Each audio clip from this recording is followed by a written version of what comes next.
आता प्रश्न ते विचारला की मुंबईचा विकास करायचा असेल तर मुंबईमध्ये जन्माला येणं गरजेचं आहे, ह्याच्याबद्दल तुमचं काय मत आहे? आता जे मुंबईला जन्माला येऊन आता म्हातारे व्हायला लागले तरी विकास करू शकले नाही, ते काय विकास करणार आहेत? जो काही विकास बघा, एक गोष्ट तर मान्य करावी लागेल, मुंबईच्या विकासामध्ये पहिलं नाव कोणाचं घेतलं जात असेल तर ते नितीन गडकरींचं घेतलं जातं, ज्यांनी 55 उड्डाणपूल तयार केले, वरई बांद्रा स्टेडियम तयार केली, आणि त्यानंतर मुंबईचा 360 डिग्री विकास हा मोदीजींच्या नेतृत्वाखाली मी आणि एकनाथ शिंदेंनी केला. करेक्ट. सर, नागपूरमध्ये आता 2014च्या पूर्वीचं नागपूर आणि आता आपण 2026 सालामध्ये आहोत, तर इतक्या वर्षांमध्ये या शहरामध्ये काय बदल घडला असं वाटतं? मला असं वाटतं की या शहराला खूप आधुनिकता आली. विशेषतः आपण बघा की काही मॉडेल्स नागपूरने तयार केले.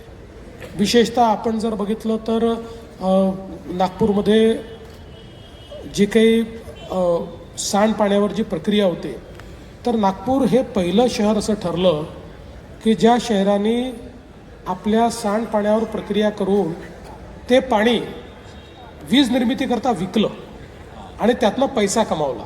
हे पहिलं शहर झालं, हे पहिलं मॉडेल तयार केलं.